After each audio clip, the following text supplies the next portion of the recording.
All Afghans should feel safe under Taliban, says security chief. Haqqani tells Al Jazeera that Afghans should not fear the Taliban, but many people remain skeptical that their safety will be assured. Kabul, Afghanistan. Khalil Ur-Rahman Haqqani, a leading Taliban figure currently in charge of security for Kabul, has echoed the group's claims that all Afghans should feel safe under their Islamic Emirate, and that a general amnesty has been granted across the nation's 34 provinces. Speaking to Al Jazeera on Sunday, Haqqani, whose associates are also taking a leading role in establishing security in the capital, said the Taliban is working to restore order and safety to a nation that has seen more than 4 decades of war. If we can defeat superpowers, surely we can provide safety to the Afghan people, Haqqani, who is also a veteran of the Afghan-Soviet War, said.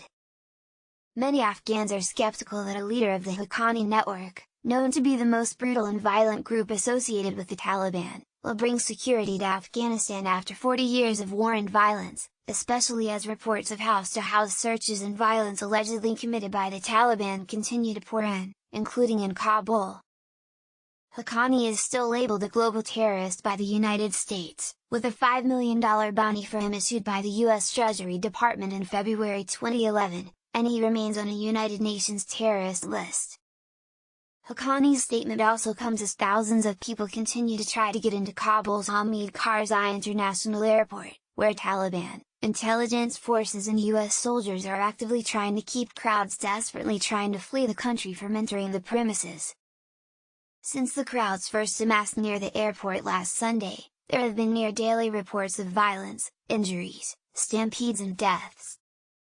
Yet, Haqqani insisted that people should not be afraid of the Taliban.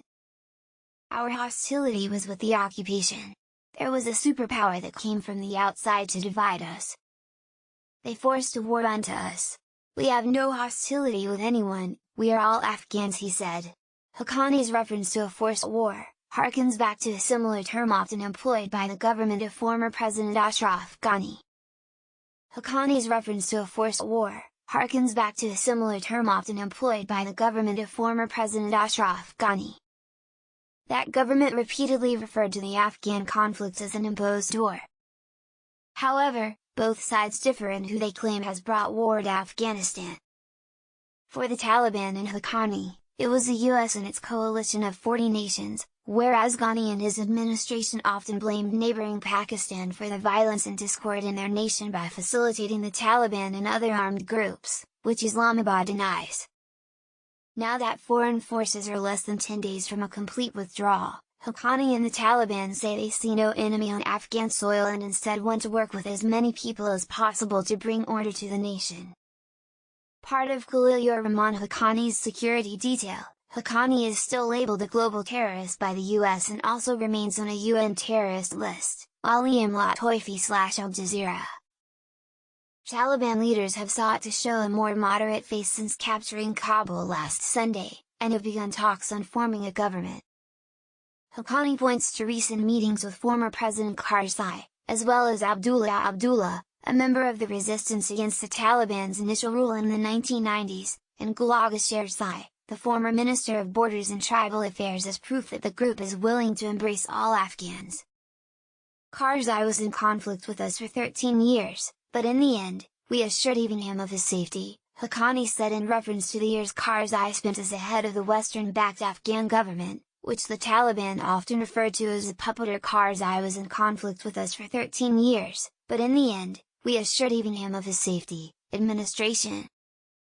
In another sign that the group is signaling a willingness to move on from past enmities, on Sunday the Taliban authorized Karzai and Abdullah to negotiate with Ahmad Massoud, son of the slain Tajik Mujahideen commander Ahmad Shah Massoud. To further prove his point that the Taliban is standing by its promises of amnesty, Haqqani told Al Jazeera a story of his final interactions with the former National Security Advisor of Ghani's government, Hamdullah Mohib. I said we will assure your security, Haqqani said of the British national who reportedly fled with the former president. In statements posted to his Facebook, Ghani said he fled to avoid bloodshed and to save his life, claiming that his security warned him of a credible threat to kill him had he remained in the country. All of those people who left this country, we will assure them of their safety.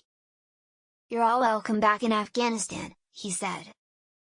But for millions of Afghans, the words of Haqqani and Taliban spokesman Zabihullah Mujahid are not enough to see them return to the streets of Kabul. Across the capital, giant supermarkets remain closed, stores see minimal foot traffic and popular restaurants, cafes and shisha bars struggle to make ends meet with only a fraction of their former customer base. Patricia Gossman, Associate Asia Director for Human Rights Watch, says that too often, references to security and order can pave the way to a police state. Law and order is not the same as rule of law. What we need to see is whether they will address concerns about searches of journalists' and activists' homes, and accountability for killings of former government personnel and media workers, Gossman told Al Jazeera. Meanwhile, Haqqani said the Taliban is working hard to try and keep other Afghans from fleeing, but that the circulation of what he says are unsubstantiated reports of abuse and violence is making it much more difficult. He says the whole world is trying to deceive the people of Afghanistan with claims that the Taliban will eventually revert to the strict, brutal rule of the 1990s, which he vehemently denies. He says the educated people who are fleeing should work to serve their country rather than going to the airport, where they will face violence, humiliation and disgrace.